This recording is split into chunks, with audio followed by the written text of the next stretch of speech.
నిలబడుచున్నారు. నిందకు నా హృదయము బద్దలాయెను. నేను బహుగా కృషించియున్నాను. కరుణించు వారి కొరకు కనిపెట్టుకొంటిని గాని ఎవరునూ లేకపోయిరి.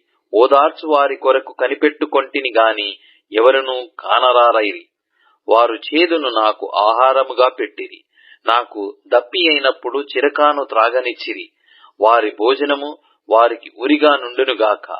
వారు నిర్భయులయ్యున్నప్పుడు అది వారికి ఉరిగా నుండునుగాక. వారు చూడకపోవునట్లు వారి కన్నులు చీకటి కమ్మునుగాక. వారి నడుములకు ఎడతెగని వణుకు పుట్టించుము. వారి మీద నీ ఉగ్రతను కుమ్మరించుము.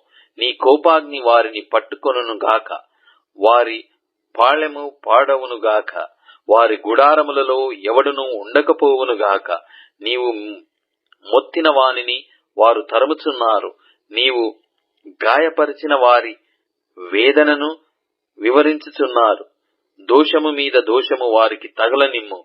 నీ నీతి వారికి అందనీయకుము. జీవ గ్రంథములో నుండి వారి పేరును తుడుపు పెట్టుము. నీతిమంతుల పట్టీలో వారి పేరులు వ్రాయకము. నేను బాధపడిన వాడనై వ్యాకులపడుచున్నాను.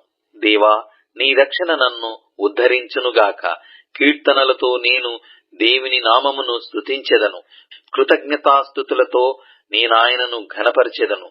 ఎద్దు కంటెను కొమ్ములను డెక్కలను గల కోడె కంటెను అది యెహోవాకు ప్రీతికరము. బాధపడువారు దాని చూచి సంతోషించుదురు. దేవుని వెదకువారలారా, మీ ప్రాణము తెప్పరిల్లునుగాక. యెహోవా దరిద్రుల మొర్ర ఆలకించువాడు.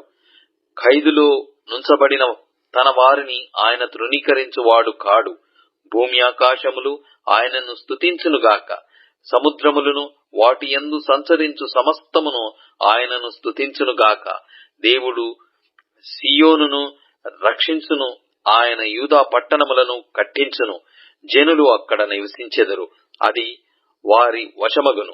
ఆయన సేవకుల సంతానము దానిని స్వతంత్రించుకొనును. ఆయన నామమును ప్రేమించువారు అందులో నివసించెదరు.